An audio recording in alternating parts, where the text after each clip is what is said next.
In '85, we get the United Churches League and the schoolboy teams decide to come together.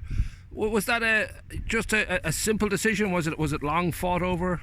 It was a logical decision because the senior boys were playing on a Saturday in the United Churches League, mostly because a lot of them were Protestants and wanted to play on a Saturday, and the schoolboys played on a Sunday, so it made sense to merge into one team. And was there any teething problems? Because sometimes when people, companies, anything decide, even marriages, it can get a bit of getting used to. Not that I'm aware of, and I joined in 1990, and I haven't actually heard of any problems in that period. Now, I would imagine for a lot of people of a certain age, Darcy's Field is sort of like a kind of pilgrimage, a place of great kind of, if you played football, this is one of the places you were always at. I mean, was that something that you were sort of aware of long before you got involved, that this is the place to go, and I'm wondering how it became the place to go? Well, I think it started with the mini league in 1990, when there always was a mini league, but it was restricted to maybe at the maximum 60 children. Right. In 1991, there were about 150, 160 playing. Ah. More and more pitches required, and those children who started in the mini league then started playing competitive football under 11-a-side, and that's really how the club developed. But I was thinking more for the field itself. I'm wondering when that started to become the playing pitch for Greystones, because it's pretty much what I always think of as when I go back to that era of the 70s and the 80s. There was the great Darcy's Field that was always available to us. So I played rugby in Darcy's Field in the early 80s. Right. So it was used for all sports. But I think after the merger in 1985, it became a soccer-only pitch. Right. It was used for soccer in the winter and early spring months. In the summer, the grass was allowed to grow. The farmer came and cut the grass and gave a contribution to the club, and that was the largest fundraiser the club would have. And it was leased from Wicklow County Council, so obviously they were now either owners or part owners, or they were involved. They were the owners at that stage. Right, and it was nice of Mr. Darcy to be still involved. We paid, I think it was €1,100, €1,100 a year. Okay, all right, okay. Now, in 1990 there was an expansion, and then there was a sort of a split over the Dublin District Schoolboys League. That there was I don't know exactly what the split was then. Some people agreed about joining, others didn't.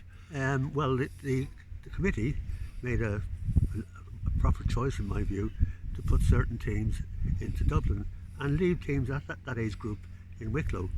The Wicklow League were quite annoyed with that, put it mildly, and they refused football to the rest of the club.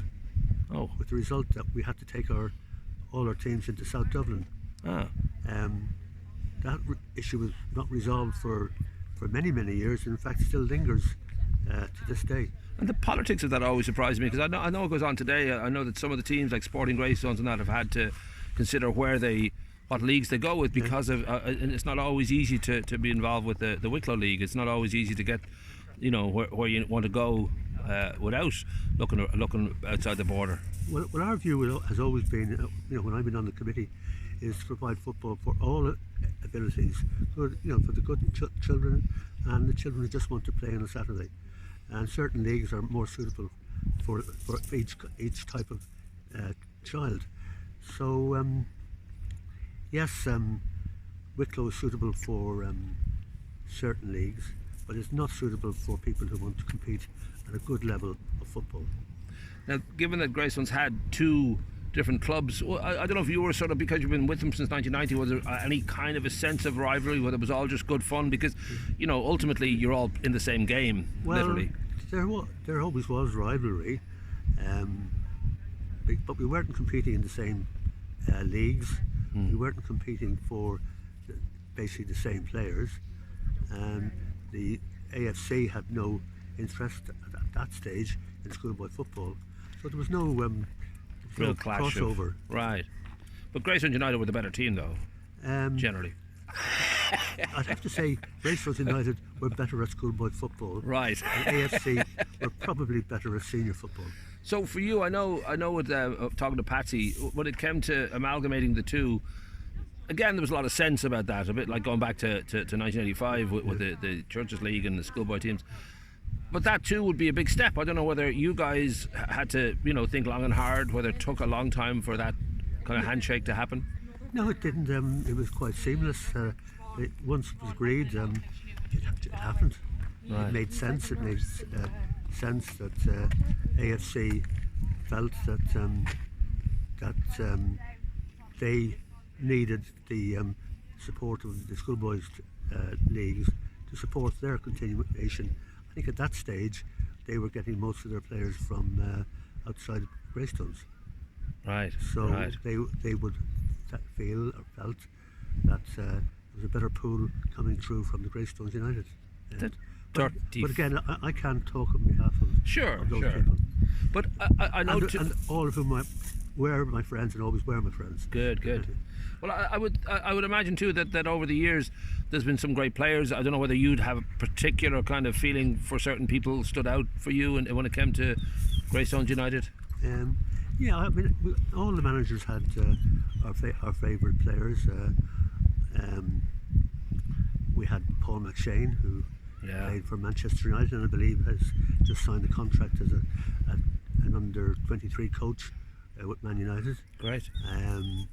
We've had some players who played Gaelic for Wicklow. We've had a winner of the Golf Masters, Paul Dunn. Right. Who was a very good footballer. Right. And good to know he has a second career just in case things don't work out. And we also had a leading politician who played in our club. Right. Simon Hurst. There you go. Lovely. And any Deadwood, any people you thought that they should never have played football? I couldn't remember the names. So I know that the history is there, and the sense that now, as the amalgamation happened, it's kind of ridiculously huge in this town when you consider what goes on down at the Woodlands every weekend. Yeah, exactly. There are so many players. Does that surprise you, that the number? No, in fact, I think if we had more space, we could cater for more children. Right. But again, it's not just space, it's people to coach, people to train. Right. Well, the volunteer system is very important too, because the numbers are huge. It is, because every team would probably take 3 or 4 people to manage. Yeah. If you've got 55 teams, that's a lot of people. Right. And girls, of course, have become incredibly prevalent on the world stage, and certainly in Greystones too. Yeah, that's some incredible players, and that's only happened in the last 5 or 6 years. Yeah, there's 9 teams, I think. There's 10, actually. 10. As of this morning, there were 10. There you go. And there you go. 10 teams. Yeah. And it seems bizarre, really, when you think about it, that there was ever a time where it was seen, because Katie Taylor, people like that have played, and when she was a young girl, that it would just be in any way kind of a boys and not a girls thing. It was on most teams I had. I think I had one girl, right, who actually ended up playing hockey for Ireland underage. Yeah. So there were very few girls. Katie Taylor actually played in Darcy Field. That's right. Yeah. For Newtown. There you go. Yeah. And her brother Peter played in a very good under 12s, 13s team we had here. That's brilliant, because I know when I was growing up and we'd play up in Bellevue Hill, the nearest thing we had was Shea Clear. There was never really any actual girls, but it's great to see, and I think it shows that the future is very kind of healthy for Greystones, and obviously for football everywhere. I'm now sort of retired, but still interested, and I think like every few years the committee refurbishes itself and refreshes itself, and I'm always amazed by the number of volunteers and the people who put effort after effort in, and they're the real heroes of the club. Now, you mentioned, I think, are there clubhouse plans, or is it just that it's always, I guess, there plans? There is a plan for the clubhouse. It's probably been on hold now since the COVID, right? Because obviously fundraising and that sort of thing hasn't happened.